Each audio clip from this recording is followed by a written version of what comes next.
Hello, everybody, and welcome back to Marriage and Kinship. Over the last little bit, we've been talking about companionate marriage and some of the ways that economics plays into our most intimate relationships, even when we don't want it to. So today we're looking at a specific ethnographic example of Russian women who migrate to the US or other parts of Europe for marriage, and the American and European men who are interested in importing a Russian bride, to talk about how both emotions and conscious economic strategy can be part of a relationship. In order to get us started thinking about these issues, I've got a couple literary excerpts for you. So this is a poem by Dorothy Parker called One Perfect Rose. A single flower he sent me since we met. All tenderly his messenger he chose. Deep-hearted, pure, with scented dew still wet. One perfect rose. I knew the language of the floweret. My fragile leaves, it said, his heart enclose. Love long has taken for his amulet one perfect rose. Why is it no one ever sent me yet one perfect limousine, do you suppose? I know, it's always just my luck to get one perfect rose.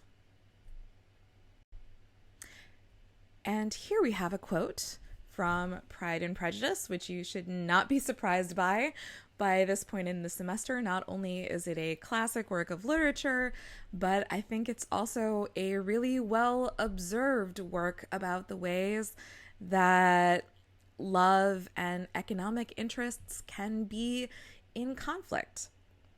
This is the very first two sentences of the book. It is a truth universally acknowledged that a single man in possession of a good fortune must be in want of a wife. That is, he must need a wife if he doesn't have one already. However little known the feelings or views of such a man may be on his first entering a neighborhood, this truth is so well fixed in the minds of the surrounding families that he is considered the rightful property of some one or other of their daughters. So you don't even know who this guy is yet, but hey, you know he's got money, you've got unmarried daughters. Yeah, okay, we're going for it. All right, we've talked abstractly, but let's add some concrete detail. So I would like you to please think about the following questions. How do you show someone that you love them? So in some places like Tanzania, and I'm saying this with reference to an article that I can send you a copy of if you want it. It's something I've assigned before in this class. People believe that money or expensive gifts that reflect wealth are part of how you demonstrate love. And that makes sense. If you love somebody, you help to care for them, and sometimes giving material goods or cash can be part of that. But in other places, money corrupts love, which is supposed to be pure. And this is a common thought process in the US. And, if you imagine that most Americans are working with something like Giddens' concept of the pure relationship, then of course it makes sense that money and love would be seen as opposites. So is wanting a wealthy partner about materialism? Or, of course it's about materialism. Maybe the real question is it shallow to want a wealthy partner? Or is it honestly just practical? And then finally, do these kinds of questions only matter in the era of romance, in the era of pure relationships, in sometimes in places and not others, and in some cultures and not others? So far, we've talked about marriage being important and very necessary when you have a strong gender division of labor. But Even in societies that have an egalitarian ideal of marriage, people still imagine that they will share the labor of maintaining a household together. And because life costs money, that means that you are going to have to think about money with your partner and about labor, both inside and outside the home. So, here are some more questions for you to think about. How do you imagine a future marriage working? For example, will both of you work? Will one of you work and the other person stay home? And if so, how do you decide? You can also think about what kinds of jobs you might have. And here I don't necessarily mean something as specific as, I'm going to be an engineer, but rather, are you going to have the kind of job that has a very fixed schedule, or are you going to do something perhaps a bit more flexible? Are you going to work full-time or part-time? Is one person going to work full-time and the other person works part-time? How are you going to decide who has what kinds of jobs and who needs more flexibility in their schedule? You're also going to have to think about how you will decide who does the household labor. We do have many labor-saving devices in the houses these days, but they don't do everything. In my household, these things tend to be decided by who hates what more, or who has which particular little obsessions. So, for example, I'm very, very careful with my clothes, and so I insist on doing all the laundry, but that's because, that's my issue. And then, of course, if you have children, how are you going to arrange for childcare? Do you live near relatives that might help out for free? Do you have the money to pay for professional childcare outside of the home? Is one of you going to stay home while there are small children who need to be watched constantly? What are you going to do?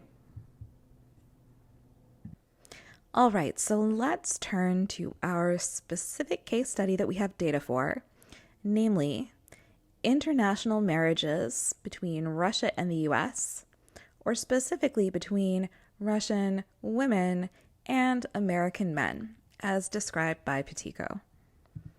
So, why are Russian women specifically interested in specifically American men? Likewise, why are American men specifically interested in specifically Russian women? Patico offers an answer that, in both cases, these men and women are seeking normalcy that they can't seem to find in the people around them. And when we're talking about what is normal for a husband or a wife, because of this, long history of gender divisions of labor, we can't really separate how a husband or a wife or a spouse is supposed to economically contribute to the household if they're going to be normal. So Russian women bemoan a lack of seriousness in the men around them who are failing to cope well with the post-socialist transition. And for them, a serious man would be both emotionally and financially serious and reliable on all fronts, like a stone wall.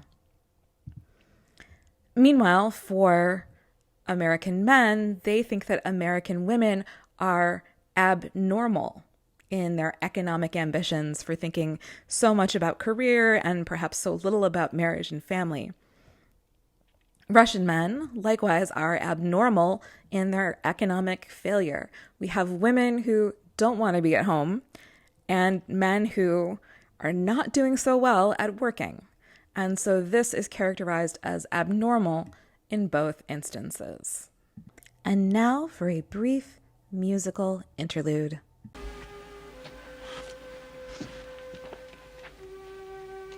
Golden, do you love me? Do I what? Do you love me? Do I love you? Well? With our daughters getting married and there's trouble in the town, you're upset, you're worn out. Go inside, go lie down. Maybe it's indigestion. No, Golden, I'm asking you a question. Do you love me? You're a fool. I know. But do you love me? Do I love you? Well? For 25 years I've washed your clothes, cooked your meals, cleaned your house, given you children, milked your cow. After 25 years, why talk about love right now?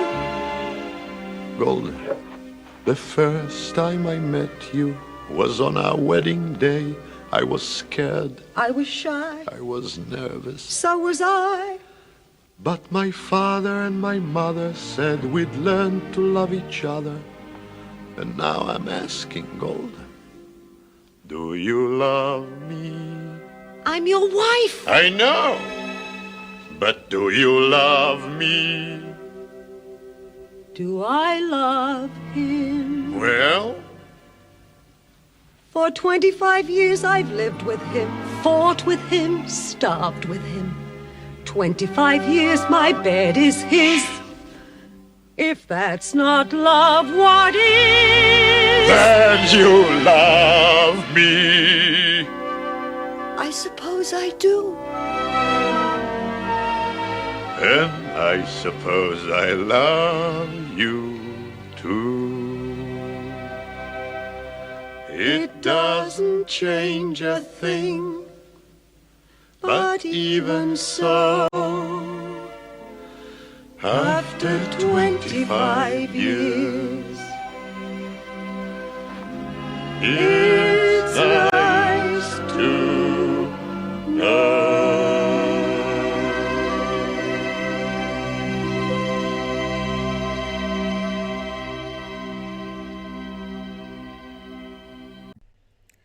All right, so that musical interlude was from Fiddler on the Roof.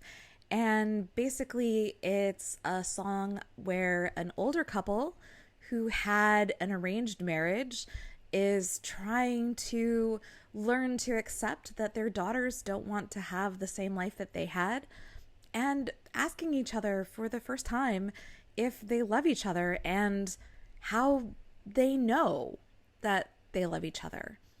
Relatedly, I have this quote here from my doctoral research that's from a conversation I had with a matchmaker where she says, that clients often ask her, how do you decide on marriage? How do you decide that this person is the right person to marry? And her answer is, it's okay if it's not awful when you're together. And it's okay if you don't fall in love, because once you're married, just being together brings forth bonds and feeling. So, it's fine. There's no place for anything like love in marriage.